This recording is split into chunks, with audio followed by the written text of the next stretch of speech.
drift away.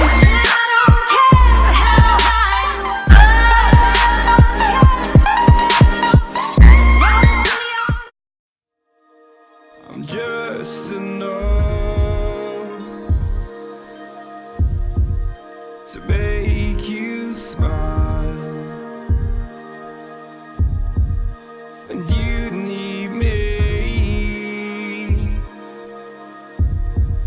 to hold you close, and all your fears that you dream of will disappear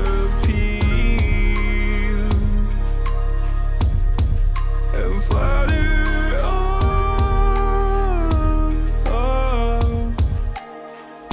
Whoa, hold on just a little.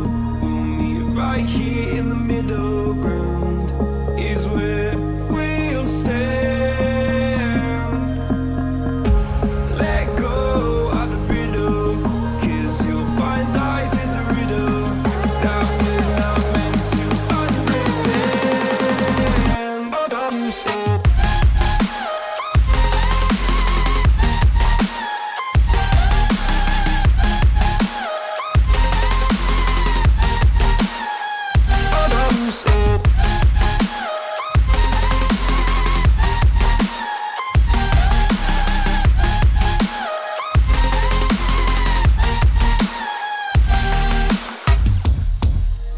Just look on, and I'll look down, and all your fears have run aground.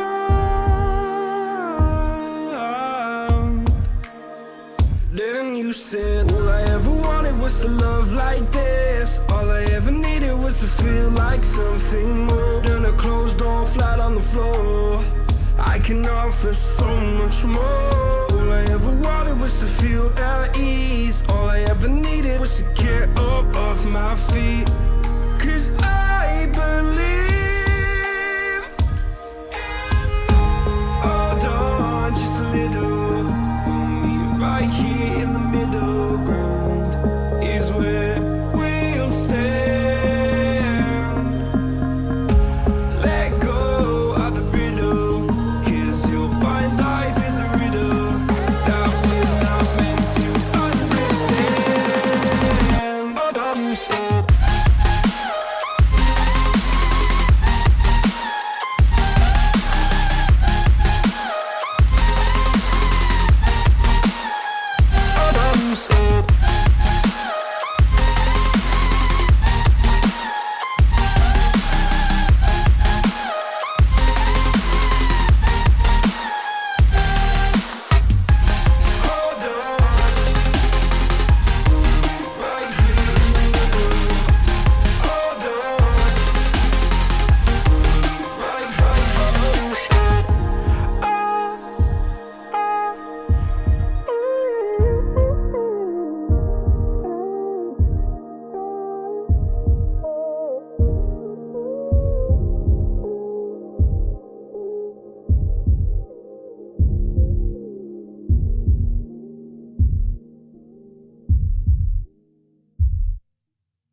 last season, I got to King of Games with Amazonas. I was running 2 Sazanks and 2 Jugglers. This season the deck is not working because simply Reactor Dragon is too strong against battle traps. I can't activate my Widespread Ruins, my Wall of D's, and there's not a whole lot I can do against the deck. So what I've done this season is I've changed up the deck a little bit, and I'm using Silent Swordsman as a tech card to counter a lot of the meta decks at the moment, such as Masked Heroes, Vampires, Kokai Mirrors, and Ancient Gears. Silent Swordsman is so strong in this meta because it gives you the ability to negate your opponent's plays by negating their spells, which they rely on to make their plays. So we're running 2 Silent Swordsman level 4s. Silent Swordsman level 4 is very strong because as soon as somebody activates a spell, you can negate it once per turn.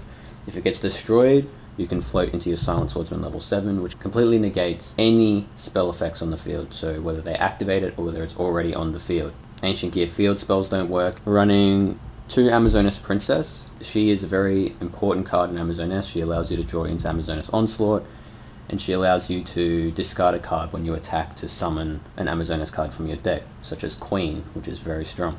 Most Ancient Gear players don't have an out to Queen. Once Queen is on the field, they can't do anything. They can't destroy her with a card effect, and so they're just stuck there.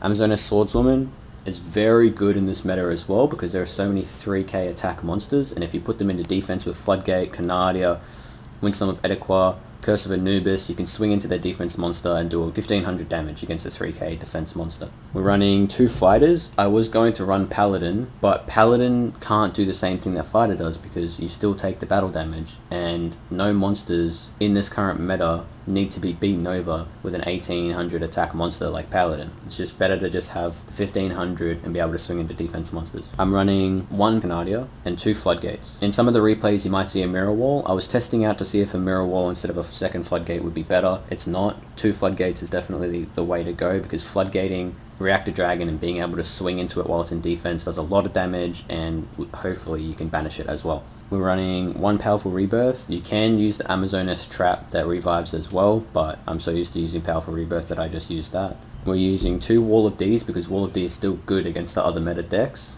even Kokai Mirrors, as you'll see in the replays. Amazonas Onslaught, obviously, because it's a core part of the Amazonas deck, very strong, being able to banish cards. And we're running Curse of Anubis and Windstorm of Edequa. I teched these cards in and took out my Widespread Ruins, because Widespread Ruins in this meta are not good unless you're versing hero players. They were very good last season because there were a fair amount of hero players, but this season there is barely any hero players, and it's just all Kokai Mirrors and Ancient Gears. And both those decks can counter Widespread Ruin with either Diamond Core or Reactor Dragon. So Widespread Ruin is almost useless in this meta, so I took it out. Basically, Curse of Anubis and Windstorm allow you to put your opponent's monsters into defense to then swing into with Swordswoman or Fighter or anything, and it's also very good to stop OTKs. Anyway, that's the deck, guys. I hope you enjoy.